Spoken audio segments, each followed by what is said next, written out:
So I was relieved to find out I'm relieved too. that there are other people that can push those buttons because I mean, and if there aren't, if it's just you and Phoenix for the rest of my life, I am in it a blessed woman. I mean, I have two amazing men that are just. I mean, there is nothing that I want for sexually at all between the two of you. That's not it.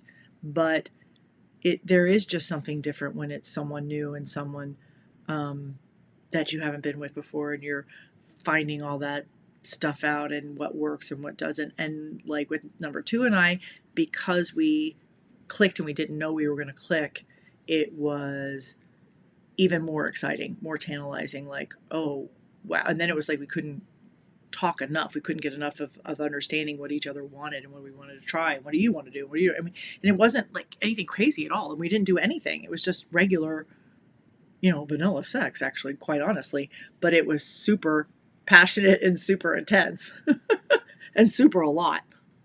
And yeah, I was like, oh, I was actually sore when I got home, and I didn't have a bathtub at where I was staying in the hotel, and I was like, oh, I would have loved to have taken a bath. So, but I'll trade that. I'm not. That was not a negative at all. I'll happily take that soreness to feel that rejuvenated and refreshed, and yeah, reawakened. Reawakened was the term for the mental and emotional piece that really was there. The sexual piece, because I am sexually active. I'm sexually active with you guys, and so it wasn't like that needed to be reawakened, but it was the whole package. Yeah. The whole package was, and it was insane and awesome. And number one and I got to spend the very last night together, and it was beautiful and wonderful, and we just spent amazing hours together, just reconnecting, and it was just great. Oh fucking God, it was just whole great. Oh, what an amazing gift I got by being able to spend time with these three fantastic, amazing men. So thank you, number one, number two, and number three. If you ever even listen, I don't think they listen, so it doesn't really matter, but someday if you ever listen, and if you want to know which one you actually were, I'll fill you in if you haven't figured it out. Number three knows who he is, so it was easy to figure out, but the others know who they are. I'm just kidding. Yeah.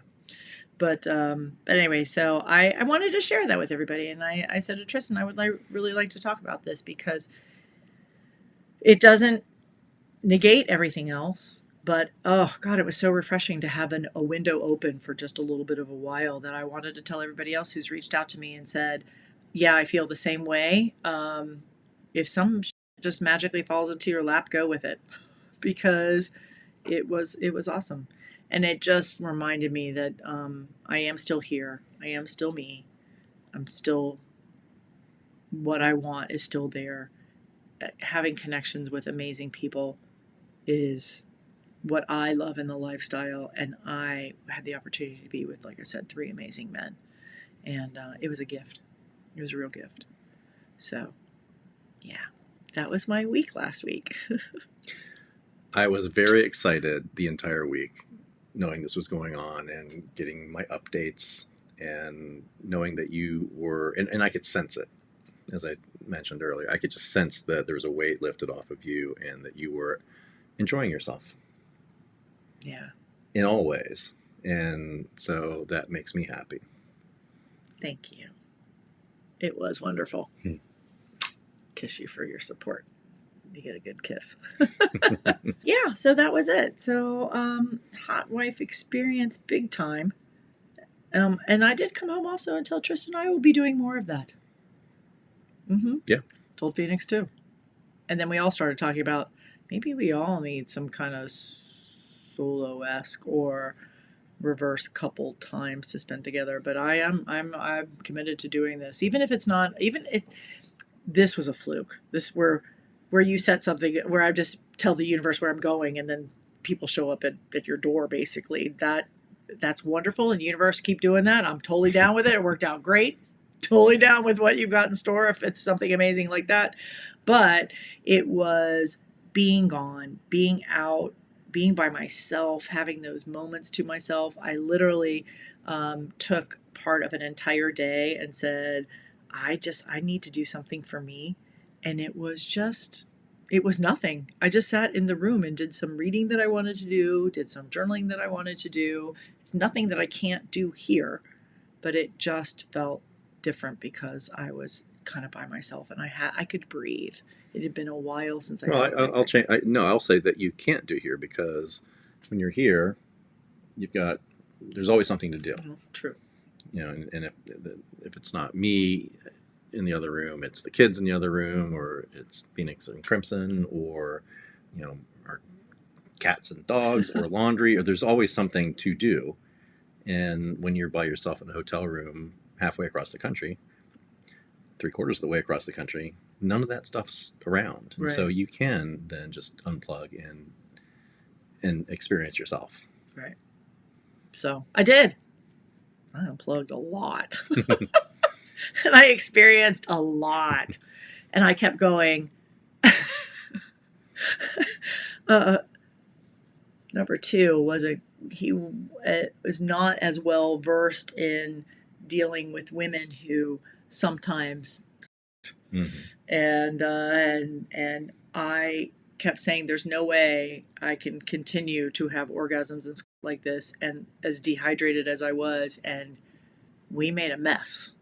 So sorry, staff of the hotel, but it was just like, that's the kind of stuff I'm talking about. Like, it was like I wouldn't have even been able to plan. I just couldn't plan for any of these things, and that was the most amazing part. So I could sit here and bask in the glow of my sexual escapades for another hour or two, but you guys get the idea. So I almost wanted to say that I was kind of trying to go into that week with a fake it till you make it attitude, but I really wasn't, because I didn't have to, and even if none of this ever worked out, it wasn't what I was going to do. I knew I was going to see one man that I totally adore and love spending time with, so I didn't even have to worry about it. And so it wasn't like that. But the part that was more challenging for me, which is so unusual for me, is wanting to or going down and actually networking and schmoozing with tons and tons and tons of people. That I found a little bit more challenging this time, but that's because I needed some of that downtime. And once I kind of had that day where I kind of took that time for myself, I was much more able to be energized to then go forth and talk to everybody else and do things like that. And I've never had to pay any attention to those kinds of things. Being around people is what actually energizes me, usually. Being engaged in conversation and socializing, getting to know people, that feeds me, that excites me. It's like, ooh, there's something else to learn or somebody else to meet. And very rarely does that bring me tired. Does that make me tired? Yeah. And it did at this event, but I was able to recognize it very quickly, and then be like, oops, I think I'll skip this next session because it wasn't that important, and I'll go get a coffee, or I'll just go get a beer. I would go to the sports bar and just sit at the bar and have a beer. And usually people would find me and talk to me, but it was just great. And it was a welcome thing. And so I do plan on traveling at least a couple times a year by myself to, if nothing else, just have that moment, have that a little bit of a disconnect. So it was great. That's it. Yeah. That's all there is. I mean, there's lots of fun sex in there, lots of orgasms. I think it finally dried up. Maybe. It was by the time you came home, you would replenish, though. I know, right? Yeah, you and I had our first night back. Wowza. Mm-hmm. I think I was still excited, honey. I think you were. Yeah, no, I was so excited, but to be home with you, babe. It's a combination. It was a total combination. Yeah, that was kind of hot, too. Yeah, it was very hot. Yeah. So much so you texted me the next day going, wow. Yeah, I did. I know. It's like, yeah, wow.